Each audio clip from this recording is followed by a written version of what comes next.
and questions and then go to Zoom. Hey, good morning, Eric. Good morning. Long time no see, Kareem. Long time no see. How do you like these early morning games? Love them. I do, especially in preseason. It's like normal practice time. Yep.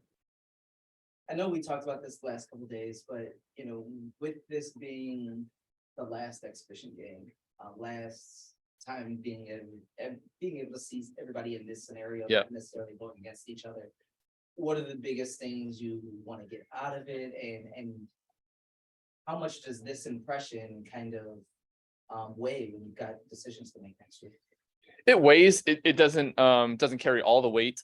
We got another several days of practice before we have to make any decisions, and we'll since it is a long time till we play, or longish time, we will try to set something else up that's like a scrimmage in house that resembles a game more.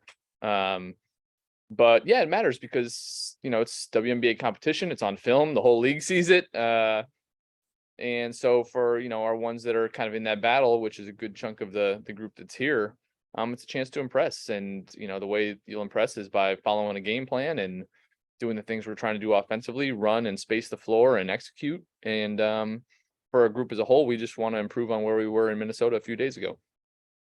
We were just chatting a little bit about Elle a minute ago. We had her in here. What kind of progression would you like to see from her from game 1 to game 2? Yeah, I think we've added a little bit of offense, and I think she's done a good job throughout camp of trying to get us organized and into stuff. And I think the first preseason game was a good learning experience for like simple thing. When you can reverse it and we have to reverse it, just do it when you can. Don't wait for everybody to get set and the defense to pressure. So just like little nuances to being a pro and how you initiate your offense. What I liked from that last game was she was aggressive, and I think she'll make shots like she has all the camp. Maybe now that some of those first game jitters are out. Just one last one from me. When it comes to veterans who are probably not in any danger next week. What do you want? What did they use, or what would you like them to use these formats for? Considering it's not like they're trying to make the same type of impression that some of the other players are who might be kind of on the ball.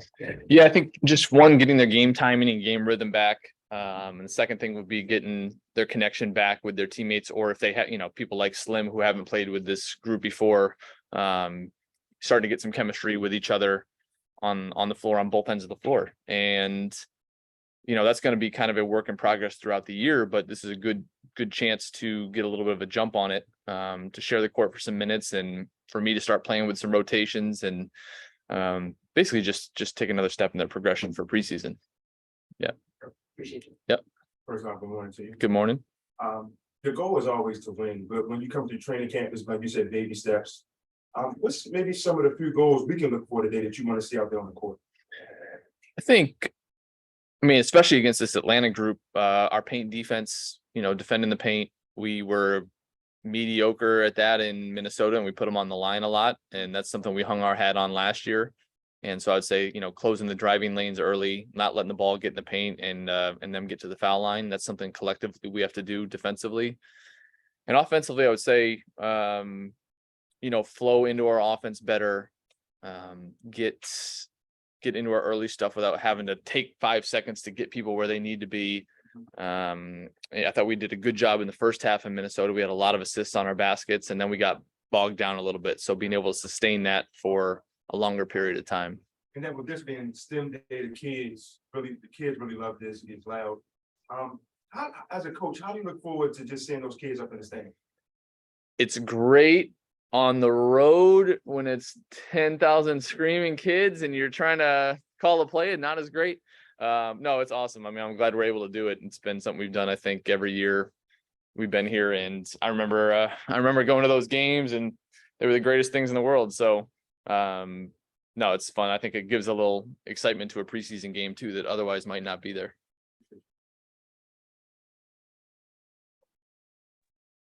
We can transition to Zoom. We'll start with Mark.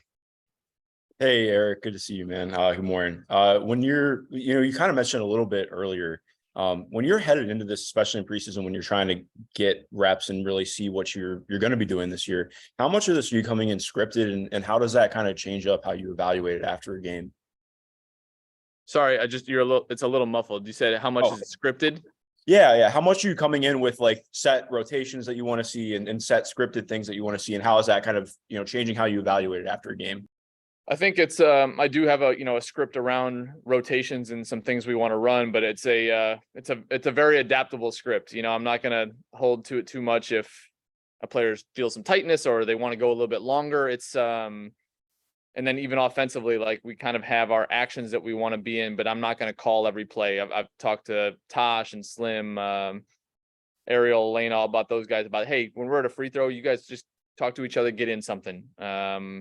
And let them start trying to think about the offense also and how they fit and who should be in which action. So I have some ideas and I'll probably do some things out of timeouts, but I also want them to have a little bit of freedom to start working together and problem solving on their own. Awesome. And then as a quick follow-up too, we got to see a lot of Elena playing at the 5 against the Lynx, a little bit of Elena playing at the 5 against the Lynx. What has you excited about what that can look like moving forward and just kind of the looks you can get out of that? Yeah, I don't know. I don't know if we ever actually call her the 5. I mean, I think there's it's going to be some groups where it happens, if her and Tiana or her and Maisha or her and Emily Engsler are on the floor together. I guess she's technically the 5, although the other one will probably do more of the 5 things. But no, just we know we have advantages when we can keep the floor spaced and give her a lot of room to operate. She's a matchup problem no matter what position she is, but if we can get some bigger, slower defenders on her at times, we know that can be an advantage. So even like when she's playing with Kira, we'll try to find ways to do that. But yeah, I don't know. It's right now it's some stuff is intentional with rotations and some stuff is me just trying to manage minutes. So some of it you can really read into and some you can't read into at all. Awesome. Thanks, Eric. Appreciate it. Yep. Nathan? Oh, good morning, Coach Eric.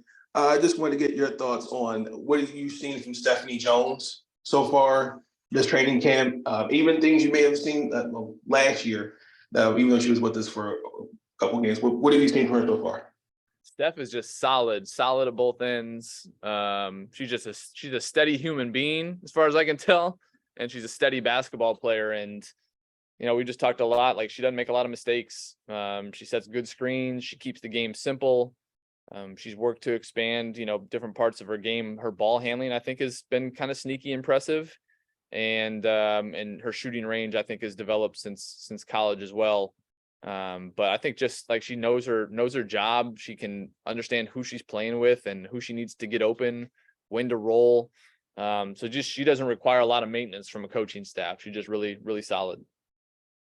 And then my last one is with Amanda. How has she transitioned so far? I've seen she's definitely built some on-court chemistry with Maisha. She already had on-court chemistry with Brittany. But what does she look like from your perspective?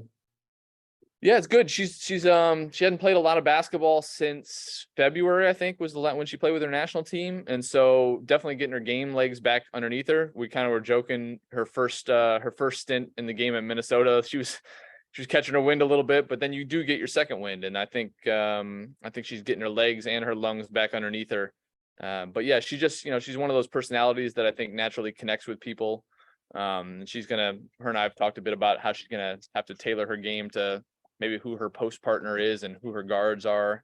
And I think she's, at the point in her career where mentally she can handle that and still remain confident in the things that she does, no matter who she's on the floor with. Appreciate you, Coach.